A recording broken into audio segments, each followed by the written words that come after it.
Nora Speaks is a weekly podcast that tugs at the soul and consciousness of the Black community. With show topics such as youth empowerment, education, women's impact, and civic engagement, Nora Speaks challenges the listener to not only join the movement, but be the movement.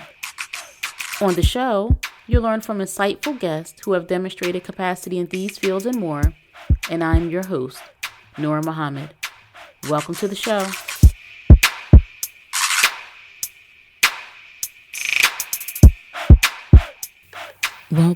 Welcome to another episode of the Nora Speaks podcast, and I am your host, Nora Muhammad. It is a privilege to be with you for episode 251 of the podcast. And, these last few episodes I've been talking about food, ingredients that we should avoid. Episode 250, I was talking about reading food labels and food ingredients on those labels that we should be avoiding. And in this episode, I'm going to be sharing 5 foods that we should eat less of. Now, you could say, Nora, you've been going kind of hard on food. What's up with that? Well, we are in the holiday season, and some of us get the holiday spirit, and we just become, in a sense, disinhibited, and we don't mind so much what we're eating this time of year. And we consume a lot of cookies, cakes, candy, alcohol, and in a way that's just overindulgent during this time of the year, in which we are supposed to be recognizing the birth of Christ. In fact, this episode 251 is being recorded on Christmas. But we won't be released on Christmas, but it's recorded here on Christmas Day, Christmas morning. I'm sitting in my studio, and I think that we have to get some control. We have to get some order. I know we have to get some control and some order to our habits and our daily habits, and what we eat is something that we should absolutely be thoughtful of, be mindful of, and have some structure to it. And I don't think that just because it's the holiday season, we just, put that to the side. In fact, I would suggest that, in our community, we generally don't put a lot of structure to it. And when this holiday season, we get the holiday spirit, it just gets worse. And there are so much negative implications on our health for how we eat in general. And then during this holiday season, the fact that we'll say, the winter months or the, Christmas and New Year's, Thanksgiving, like during that few holiday seasons or that track of weeks, that there's an increase of colds and flu. And some just associate it or attribute to people congregating together indoors. But what about the foods that we're eating that depresses our immune system? What about the foods that we're eating or the alcohol that we're consuming that, can catalyze some of the disease processes that are already taking place in our bodies, because we're giving disease more fuel by over imbibing or overindulging in foods and food ingredients and products that's just not good for us. So I think that there's no better time than now that we should be thinking about what we're eating. And so again, as I said, episode 251, we're going to be talking about 5 foods that we should eat less of. And I'm going to start with number 1. Now, this is not a food we should eat less of. This is a food we should not eat at all. Not eat at all. And that is the pork, the pig, the swine, the hog, this toxic, diseased animal, pus-filled animal that is not made for our consumption. The pig is an animal that is inherently a sick animal. We know that it is like the trash collector on a farm. It eats everything, even animal excrement, even decaying flesh. Its body tissues are full of mucus and worms and parasites and viruses. And then we eat this animal, and it has an effect on our body. It has an effect on our health in immediate. This is not a meat that's fit for human consumption. And in fact, the World Health Organization has come to the conclusion and reported that processed pork is a contributor to cancer. And, it's just a diseased animal. And what I mean by diseased is this. This animal is just a naturally ill, a naturally sick animal. It has degeneration of its cardiac muscle. Its liver is filled with edema or swelling. And so when the person eats it, then that mucousy, diseased tissue that we eat from this animal, it is a toxic to people. It irritates our bodies, and we have been so conditioned to eating this and all the things that come after it. Sometimes we don't know that we've become unwell because we can become accustomed to the adverse effects and reactions that this has within our bodies. And this is a pig. I talked about the parasites that's in it, but it's full of worms, the trichinosis worm. That's not something that we should want to eat. This, and I know we're told that if you cook it at the right temperature, it will kill the worm. Not necessarily so. When we eat this meat of this disgusting, diseased animal, then those worms that now in our body, they're producing larvae. They're burrowing around in our muscles and in our tissue. And once this worm is in our bodies, then we can experience things like headaches, fevers, weakness, muscle pain, sensitivity to light, swelling. We can get hepatitis. Hepatitis E is a virus that we can contract from eating this animal. So again, the pork, the pig, the swine, the hog, it is not a healthy animal. It is a toxic animal. And in fact, it's a human poison, also known as a homotoxin. It's a human poison.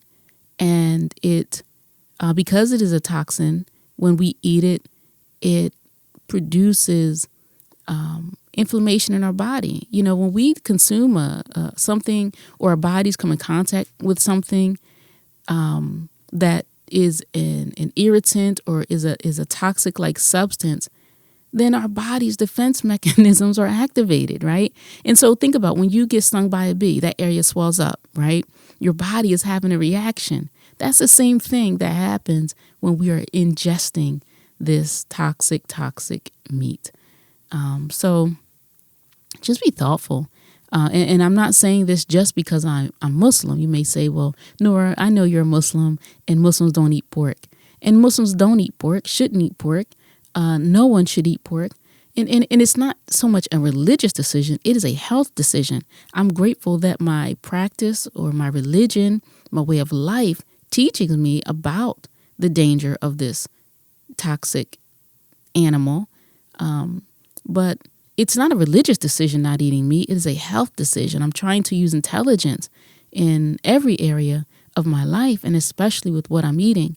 And so to know that this pig is a poison to us, then we shouldn't be consuming poisons.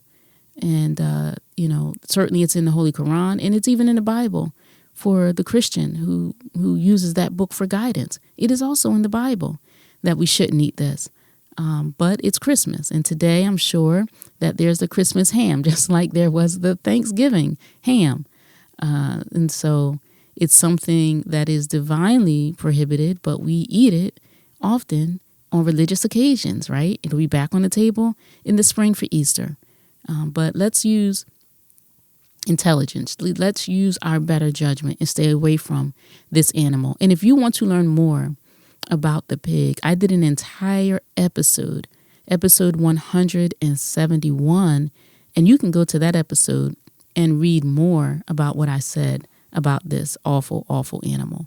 The second food that we should be eating less of, the second food, is sugar. Sugar, sugar, sugar. And sugar comes in so many names. I think there's hundreds of terms for sugar, or aliases for sugar. But sugar is a sweetener that is naturally found in the sugar cane, which is a plant. But the sugar is extracted from the plant through processing. And if you listen to the episode on processing or ultra-processed foods, then I think I shared in that episode that when we strip the sugar from the fiber, then eating that can be problematic for the body, right? Apples are so sweet. But if we were just to strip the sugar out of it, we don't get the fiber, right? We don't get the flesh. We don't get the skin of the meat from that apple. And we just take the sugar in. Well, that's not as healthy for us as consuming the entire fruit. So sugar is something that we should limit. Not only, obviously, does it raise our blood sugar, our glucose levels in our body, but sugar feeds cancer cells. Now, cancer cells are cells that we may all have in our bodies. And if we're healthy, we have a strong immune system, and we optimize our body to fight or ward off disease, then cancer cells can be neutralized or eliminated from the body. But when we have a diet that's high in sugar, sugar will stimulate cancer cells or stimulate tumor growth. Cancer cells have 10 times more insulin receptors than our body's normal cells. 10 times. So just be thoughtful about consuming sugar. Sugar, if you're buying food, it may be on the package label as agave, as cane juice, evaporated cane syrup, date sugar, beet sugar, that terrible, terrible toxin, high fructose corn syrup. The label may say sucrose, dextrose, fructose, corn solids, maltodextrin. There's so many different terms for sugar. So sometimes if we're trying to be conscious about what we're eating and we're reading the label, we have to be or have to understand that sugar may be under many different terms, right? And then, of course, there's the sugar substitutes like aspartame and stevia and these other things. But be very, very careful even with those, because they too can raise the glycemic index in our bodies. So sugar is something that is not good for us to eat. And frankly, table sugar, just sitting and eating sugar, adding sugar to our foods, is something that we really want to do with real moderation. And I know that we might like that sweet taste, but sugar is addictive. It can be addictive. I mean, think about what happens when we do a fast, for example, and think about some of the things that our body is going through. I'm talking about the discomfort. It's because our body is used to getting something and wants it. And sometimes we have to just do a detox, right? We have to do a detox, let our bodies get used to not receiving the unnutritious, unnecessary additives that we put in our foods just because we're used to having them. And also, you know, the immune system is suppressed when we eat a lot of sugar. So, you know, we're looking out for those winter colds. We're looking out for the flus. We're looking out for the pneumonias during this winter season. It's not because there's more flu or more viruses in the air. It's because there may be more sugar on our plates. So be careful.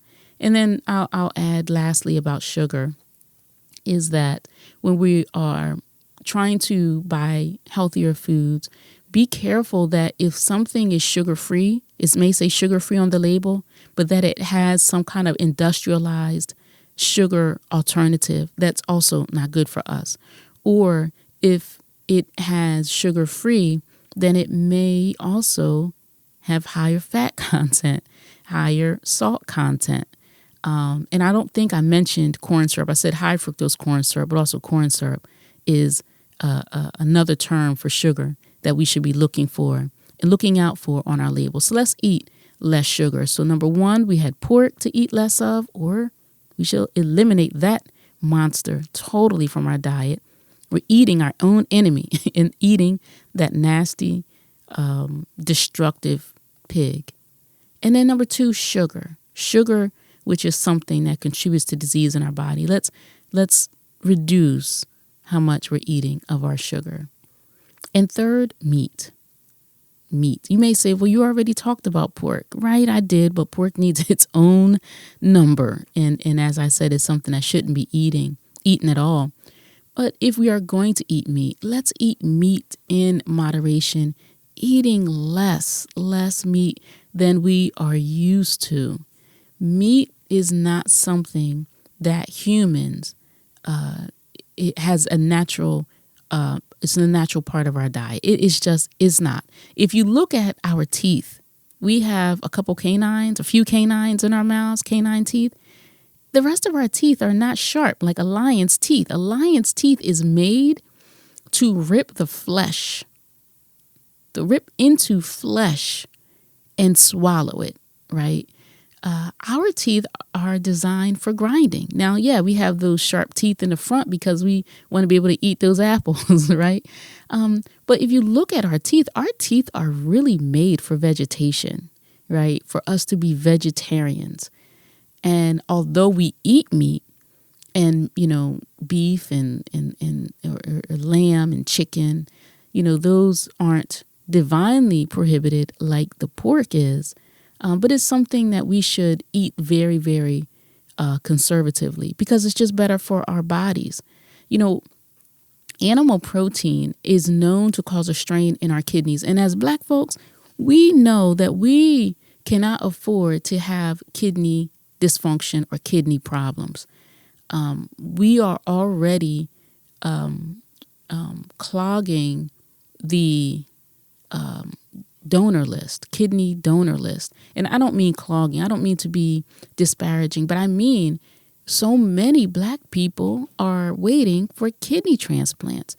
And yes, that may come as a result of diabetes, insulin resistance, which causes destruction to our kidneys. And there are some people who have had kidney failure from other issues, whether it's injury, whether it's medical issues. But then there's also animal protein that also adds strain to our kidneys. And, we need our kidneys. The kidneys are a vital and essential organs in our bodies. So the animal protein, not just the kidney challenges, but it also can contribute to heart disease. And this is not something that we're commonly talked to or spoken about or told about. But here on Nora Speaks, I want to share as much as I can, as often as I can, so that we can be informed. The animal protein that we receive from animals can contribute to heart disease and kidney strain. Now, let's talk about the differences between carnivores and herbivores. Carnivores are meat eaters. Herbivores are vegetation eaters. Carnivores, their saliva is acidic. It's acidic. So there's acid in their saliva, and their stomachs contain 10 times the amount of hydrochloric acid that is needed to digest rotting flesh, right? We all have, people and animals have hydrochloric acid in our digestive systems, but the carnivores, the meat-eating mammals has 10 times the amount of hydrochloric acid. The acidity is the pH rather, is 1 to 2. That's highly acidic. And that level of acidity is appropriate to digest flesh, animal flesh, that has bacteria in it, that has worms or parasite or E. coli. It has enough acidity to digest that without harming the eater.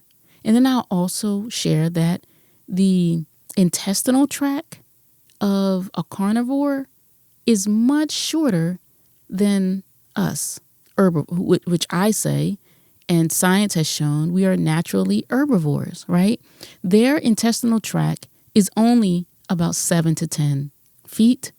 It's made for very quick elimination, and their intestines are smooth. That way, that meat can get into that stomach, be dissolved and neutralized by the high acid content, and then quickly eliminated with those very short intestinal tracts of those carnivores.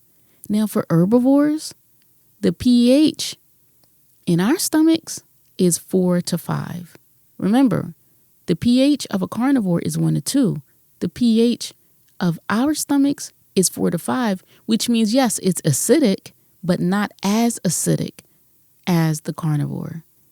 And the intestinal tract is 20 to 25 feet. 20 to 25 feet in our bodies. Our intestines also have these pouches in them that is made for a prolonged digestion, so that there's nutrition absorption that's happening during that prolonged digestion. And this gives our body a longer time to pull the nutrients from the foods that we're eating, right? But if we are eating meat and eating meat a lot, then that meat is in 20 to 25 feet of our intestines. That's dead, rotting flesh. And then don't forget, our intestines have those pouches. So meat's getting caught up in those pouches. The carnivores don't have pouches. Their digestional tract is smooth, so that rotting digested flesh can get in and get out, right? So when we eat meat, we have a lower pH, lower hydrochloric acid. We have a longer digestive tract with pockets that's made to absorb nutrients, but that the flesh of these animals can get caught in. So, I mean, even that science shows that, our digestive system is really not made for the burden of meat. Now, I know that we say we need meat for protein. Stop it. Gorillas are not eating meat. Hippos are not eating meat. These are strong animals, right? Elephants are not eating meat. So we don't need to keep using the excuse that we need meat for protein when the strongest animals are not eating meat, right? So clearly, protein isn't an issue for them, and it doesn't need to be an issue for us as an excuse to eat meat. There's other protein-dense foods, right? There's lentils, there's asparagus, spinach, broccoli, avocado, quinoa, cauliflower, right? So the strongest animals, the most muscular animals are herbivores. So, we can eliminate protein as a reason why we should eat it. So am I saying stop eating it?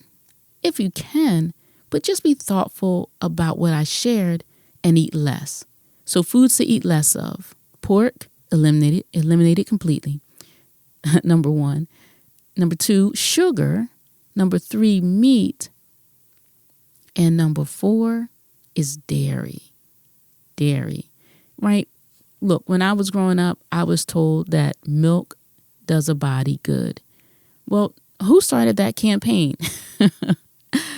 Who started that campaign, right? It was the dairy industry. And so the dairy industry has its own agenda, right? Now, what is our agenda when it comes to our health? Cow's milk is not good for us to consume. Cow's milk is, in fact, the fuel to grow a calf, a baby cow, from 85 pounds to a 500-pound cow in less than a year. So that milk, like when you think about, I breastfed my sons, right? I nursed them. The fuel that they needed to develop came from my body, came from my breast, right? And I know that when we had more traditional cultures and closer cultures, that women would nurse each other's babies, right? Because when maybe a woman couldn't produce milk or couldn't produce enough milk, right? So we would nurse each other's children because the milk, the fuel, the nutrition that was best for our babies came from our breast. But here we have our babies suckling from the milk of a cow. And that's just not natural. It's not natural, but there's challenges for us when we consume a lot of dairy products. There's something in dairy. There's a couple proteins I want to talk about. There's whey protein and there's casein, right? Whey and casein. Whey is a protein that is very, very quickly digested and quickly absorbed into our bloodstream, which causes a spike in insulin production in something called IG1. IG1 is the insulin growth factor. Now, for adults, IG1 can, and I guess not just for adults, because this can impact anybody, but this can cause the production, the proliferation, and the metastasis of cancerous cells. In fact, IG1 is described as rocket fuel for cancer growth. That's whey, right? That's the impact of eating and consuming whey protein, that dairy protein, right? Casein, the other dairy protein that we should be concerned about, makes up 87% of the milk protein. And it is, not my words, but it's described as the most relevant cancer promoter ever identified.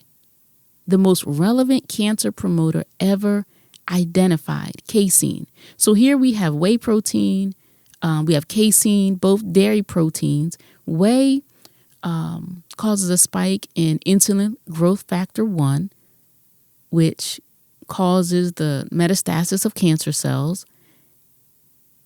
Now, breast and cow's milk, they both contain casein, right? So when we are nursing our babies, yes, they are getting casein in our breast milk. However, there is 300 times more casein in cow's milk. It's not something that we should be consuming a lot of if we're going to consume it at all. And here's something that I found really, really interesting. When we digest these milk proteins, these dairy proteins, our stomachs produce morphine-like chemicals or compounds. And these compounds enter the bloodstream, travel to our brain, and attach to our opiate receptors, producing like a high, right? So maybe, NeuroSpeak's audience, you're kind of astute. You listen to things that are educational. You watch educational videos. So you may have seen those studies where they give someone like a slice of pizza and they do a brain scan, and someone takes drugs or gets an opiate as a drug and they do a brain scan and it lights up the same area in our brains and lights up to the same degree because we get an opiate-like high when we are consuming dairy. Now, here's what I think is really interesting, that when we nurse our babies, that occurs in a similar way, but it produces a calming effect on the infant. And that contributes to the mother and infant bonding, that high-like experience. And if you've ever nursed your infant or watched an infant nursing, their eyes roll into the back of their head like they are being drugged. And as a mother who's nursing, it is a very gratifying feeling to give your baby the breast and to see your baby get such immense pleasure and satisfaction. I mean, that is just such a beautiful feeling. But it's interesting that impact is there. And I remember seeing that and not really knowing why that was happening with my children when I nursed. But I just knew that they're experiencing something pretty pleasant. But it's because that milk does, or the proteins in milk does give us that opiate-like high. But what happens, right? What happens when a person is on opiate for painkiller, right? If a person is, taking like morphine or something medicinally, I'm talking about, they can get constipated. They can get constipated because it kind of paralyzes or slows down what's happening in the digestive tract. Well, guess what? Sometimes people say, man, if I eat cheese, I get constipated, right? It's the same thing. It's the same thing that's happening. So it's something that we should pay attention to. Now, I know that we've been told that milk does a body good and we need milk for strong bones and strong teeth, but we can get calcium from other things other than dairy, right? Like dark leafy green vegetables, right? Like fruit. So, do your research on where we can, and please do your research on what I'm saying, because I don't want you to just take my word for it. And I know that our people need things in both black and white because you might not think I'm so credible unless, you see it or hear it on Good Morning America, the Today Show. I know how our people are, and that's okay. I love my people. So check out what I'm saying. Verify, fact check me here. You can email me at nora@noraspeaks.com. Let me know if you agree, if you disagree. Let me know what you think. But what I'm sharing with you is something that we should know. So we don't have to eat meat for protein. We don't have to have dairy for calcium. And if we're going to have meat, if we're going to have dairy, if we're going to have sugar, let's eat less of it. Okay? And then the last, number 5, food that we should eat less of is something that's been talked about on the podcast, and that's these ultra-processed foods. These foods that are mass-produced, they're stripped of anything nutritional so that they can have a long shelf life. They're the least nutritious. They're the most caloric. They have the most fat, the most sugar, the most salt, and they're just no good for our bodies. Think about those packaged foods, the sodas, the energy drinks, the fast foods. These foods are loaded with dyes. They're loaded with flavoring. They're loaded with forever chemicals. They're loaded with carcinogens. These are industrial produced products with industrialized chemicals in them that are cheap to make.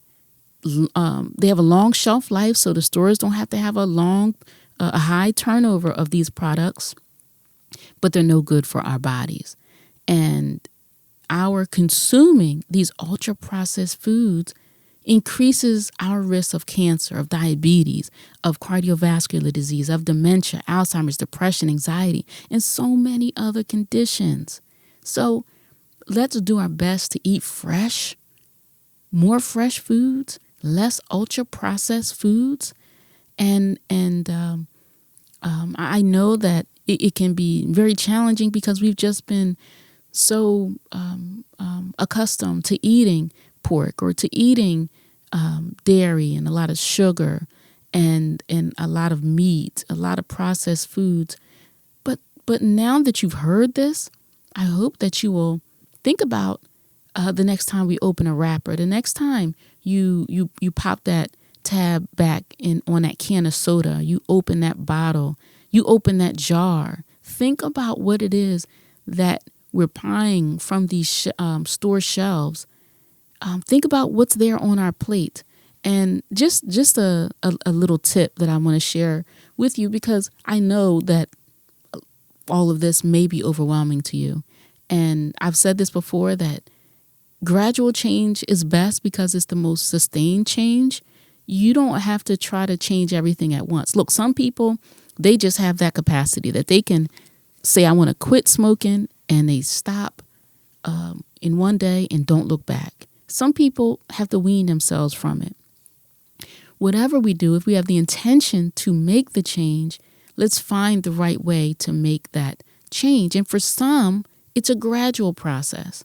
So don't overwhelm yourself by thinking about changing it all at once, because sometimes that produces paralysis and we never get it done.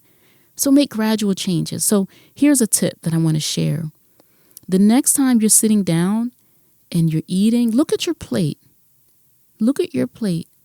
Try to have a preponderance of fruit and vegetable on your plate. Less meat, right? So try to, if you're going to have some white rice, which brown rice is better for you, but if you're going to have some white rice that just turns to sugar when we eat it, if you're going to have some white pasta, right, that just immediately turns to sugar when we eat it, have less of it. Just to have, if you're used to it, have less of it, but add more vegetables. Learn how to make vegetables healthier, right? With less salt, with less fat. Try different seasonings. And when you are buying seasonings, make sure even with those, you read the back of the packaging and see what's in it, right? And, some people, if they're looking to be heart healthy, there's that brand Mrs. Dash, right? And there's different kinds of herbs in those, but they don't have salt, right? So experiment with different seasonings that you season your food with. Have a multitude of vegetables on your plate with a little bit of pasta, or with that little bit of rice, or with that little bit of meat. Just make gradual changes. And so, and if you are someone who eats 3 meals a day, don't have meat in every meal, right? That's one way to eat less of something. Don't have meat in every meal. Or if you're someone who eats 3 meals a day, skip a meal, right? Skip breakfast. Eat lunch and dinner. Now, there's something that is all the rage now, which is called intermittent fasting, which is essentially the way the Honorable Elijah Muhammad taught Black people to eat, which is 1 meal a day, to give our body a chance to rest, so our digestive system isn't constantly working all throughout the day. And there's also something that happens when you eat 1 meal a day or do, quote, intermittent fasting, is it gives the body a chance to go into recovery and repair, right? That's what they're talking about now with intermittent fasting. But the Honorable Elijah Muhammad was teaching this from the 30s to the 70s, right? But if you don't want to give the credit to the Honorable Elijah Muhammad, you want to go with the modern term, modern phraseology of intermittent fasting, eat less throughout the day, right? And eat in a shorter window of time. Instead of getting up at 7 o'clock or 8 o'clock and having a coffee, having a bagel, having a Danish, having eggs and bacon. And then at lunchtime, but if you eat early, then you're going to be hungry earlier. Then at lunchtime, you're having a hoagie, you're having a cheesesteak, you're having whatever it is. And then, between lunch and getting home to dinner, you have a snack. And then dinner, you eat. And then after dinner, you have a dessert. That's a lot of eating during the day. So cut back where you can. And I tell you, you can. Our bodies can adjust to the change. It's not so much our stomachs, it's what's going on in our minds. And we have to have control over our minds so that we can train our stomachs to have and to desire healthier options. So be careful of those ultra-processed foods because they're so laden with salt, sugar, and fat. And that's what makes them hyper palatable, meaning they taste so good, right? I mean, you eat an Oreo and you're just like, You eat a Lay's potato chip and it's like, right? They're made to be hyper palatable. So you already know you're going to like the way a Lay's potato chip tastes. You're going to like the way Doritos taste because they're made to be hyper palatable. However, they're not so good for our bodies. And we want to have a long life and a healthy life. So making some of these small changes can help us do that as we prepare our bodies for other changes, gradual changes. You can start off with less sugar in your coffee, less sugar in your tea, right? And then maybe when you're baking, less sugar in your cakes. Here's just some friendly advice, 5 foods that we should eat less of. And then next week, I'll do an episode of 5 foods that we should eat more of, right? So if we're going to be taking some stuff away, let's think about what we can replace it with. So that's what we're going to be talking about in episode 252. So thank you for listening to this episode of the Nora Speaks podcast. I look forward to being with you next time. But until then, stay in peace. We were brought here as a piece of property. And to keep that piece of property, it is to not allow the property to know the value of the property. What I mean by that, if you had known the history of yourself, you would not have been made a slave. And you won't be a slave now if you have a knowledge of yourself. It's hard to enslave a person that have equal knowledge with you. You just can't do it. And so this knowledge of yourself is the thing that will free you from what you have been suffering from. Thank you for listening to another episode of the Nora Speaks podcast. Be on the lookout for a new episode coming at you fresh next week. And as always, if you want to learn more about me and the work that I do, visit my website, norahmuhammad.com. Or if you have a listener question, email me at info@norahspeaks.com. You can also follow the Nora Speaks podcast on Facebook, Instagram, and Twitter at Nora Speaks Podcast. I'll be sure to include links in the show notes. If this show has value to you, please subscribe, rate, and review, and share it with family and friends. And be sure to check out previous episodes. And remember, don't just join the movement, be the movement. Stay in peace.